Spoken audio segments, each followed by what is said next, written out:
What's up everyone? So today I'm installing a single bladed threshold door seal for the bottom of the door.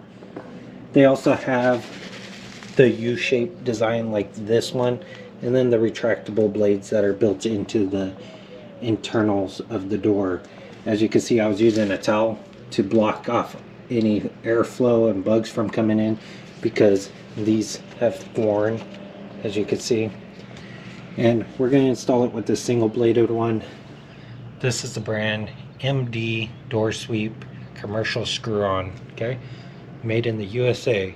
So let's get into how to install this and the options to install this and see what it's all about. I had the retractable door sweep in here at one point and it was replaced with the U-shaped one. The only thing is they're thin.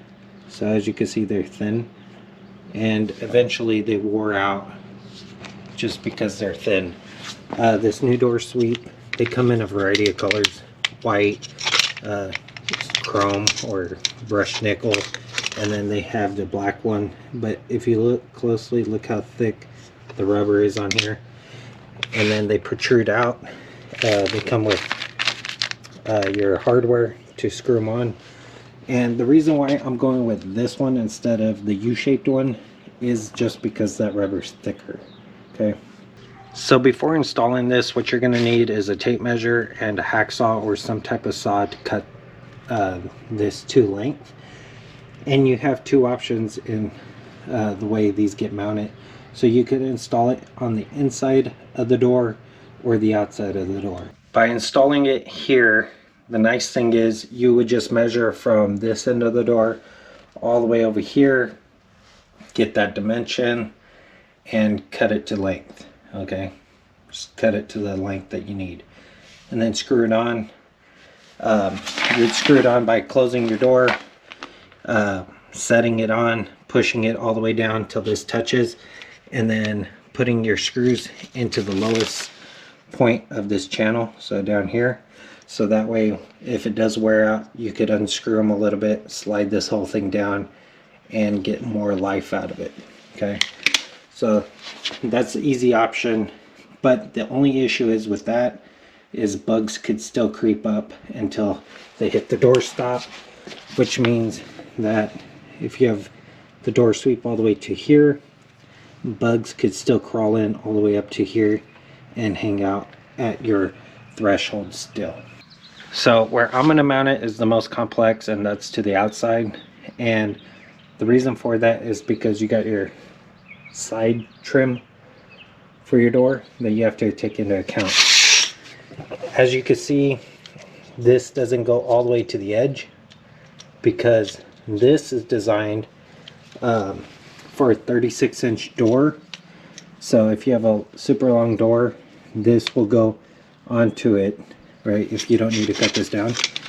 And this sticks out the side, so that way when it goes near your window or your door trim here, this could still cover all the way to the edge without this smashing into your door seal and potentially cutting it or ruining it.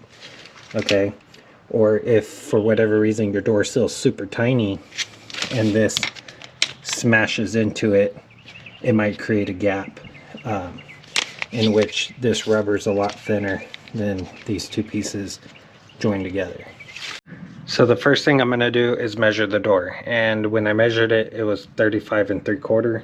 Okay, so I need to take off a 1/4 inch because this is a 36-inch door sweep. Okay, and I'm going to take off this from the rubber. So I'm going to pull this apart, right? I'm going to cut this down to meet the full length of the door, and then see how that sandwiches up against this. If my door doesn't close, then I'm going to have to shorten this to fit in between the door seals on the side, and then extend this rubber past that. So all I did was I removed this rubber piece. As you can see, it's just like this rolled end, and it just basically unpeels off the back side of this channel here. Okay, you could slide it back in, no problem. So this is actually 36 and an eighth. So I need to actually take off 35 and 5/8 is the total length of the door. So I need to take off a total of a 1/2 inch for it to be perfect. You can mount this to the door and try to cut it on the door. If you don't want to sit here and measure, you could just bolt this up and then take your saw and, you know, saw it down with the hacksaw blade like this. Or you could do what I'm gonna do, and I want this to be even. You don't have to have it even, so you could take off a full 1/2 inch on one side, but I want my holes to be perfectly centered or aligned where they should be. And what I'm going to do is take off a 1/4 inch on each side. I use this bubble wrap I found. It was just laying on the floor in the garage. It's kind of messy right now. But what I'm going to do is I chucked up in the vise because I did not want to destroy any of this channeling or scratch this. And I'm going to mark it a 1/4 inch over here, flip it around, and cut off a 1/4 inch on the other side. So as you can see, I reinserted this rubber by just setting it on the back side and pushing it back into the respectable fold that it's supposed to go in. Okay, and then if you don't like the silver look after you cut it, if you need a straight edge, I recommend some type of cutoff wheel to give you a straight edge, or even sanding it so that way you don't have no sharp edges, just to round it over. But you could also use a Sharpie, and like I'm going to use right now, and just paint the corners just so you don't see the shininess. Okay. Then what I'm going to do is right now, after I paint that, I'm going to remove this by removing the screws that contain it. So remove all the screws. Some of them might have screws underneath, which means you might have to remove the door.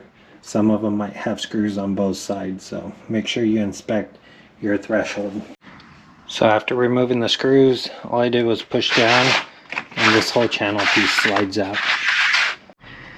So like I said, the reason why I didn't cut off this little rubber piece here was just to show you how this works. So since mine's the full width of the door, as you can see, it goes all the way to the end and all the way to the end of this butted up here.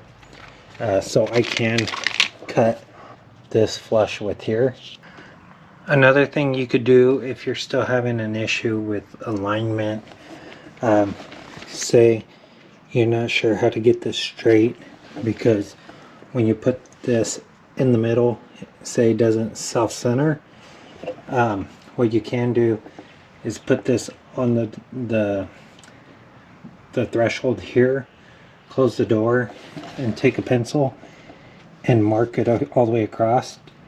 And once you mark it across with your pencil, open up your door, take the sweep and align it up on that pencil mark, hold it in place. You could even clamp it, and then make sure you're flat or dead level here on the edge, and then put one screw in, and then, you know, start working your way down, so that way you don't have no bows or anything when you're trying to screw this on. But at least that will make sure your alignment here is perfect and that it's still gonna make contact with this threshold here. So these screws, you need to push down on this and put them in at the bottom, so that way you still have adjustment downward if this ever wears out. So screw them down as far down in this slot as you can. You could also make these slots a lot larger if you want. Slot them maybe further down so that way you have more adjustment. So this is what it should look like when it's done. Do not over tighten these screws because they do strip out in this wood. So we're going to open this up for the first time. It's going to grip a little bit until it wears out to the perfect height. So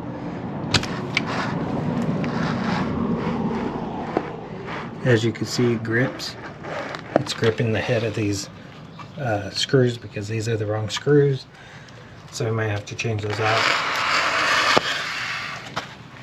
And as you can see, it slides and it comes back. Okay,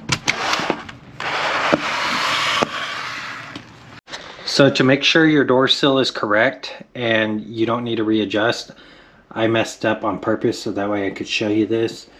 But if you look under here, you can see the daylight and gap. So what I need to do is push down on some areas and then reposition those screws back in. Another thing you could do is run a larger front support for the wood, so that way it kind of cambers this downward, and then as soon as it breaks the door, you know, where it rests, then as soon as it breaks that, it'll basically this will drop so far down that it won't even touch no more past a certain point. And that's another option. Now if you decide to mount this on the inside, you won't have that problem in the way this grips, because your door sits about right here, and since it swings inward, it only has to clear a little bit before it doesn't touch anything anymore. But the caveat to that is if water comes in, it could still come all the way in to about right here before returning back. And that could be bad, because then it could go into the cracks, into your wood here, down into these little gaps, into your house. I mean, your house isn't perfectly sealed, but at least if it's on the outside, it kind of hinders the ability for it to splash in as easily. So that's going to complete today's video. If you like this video, please give it a thumbs up. It's greatly appreciated. If you want to see content like this and other content I'll be posting in the near future, consider subscribing. Until next time, I'll see y'all in the next one. Thanks for watching.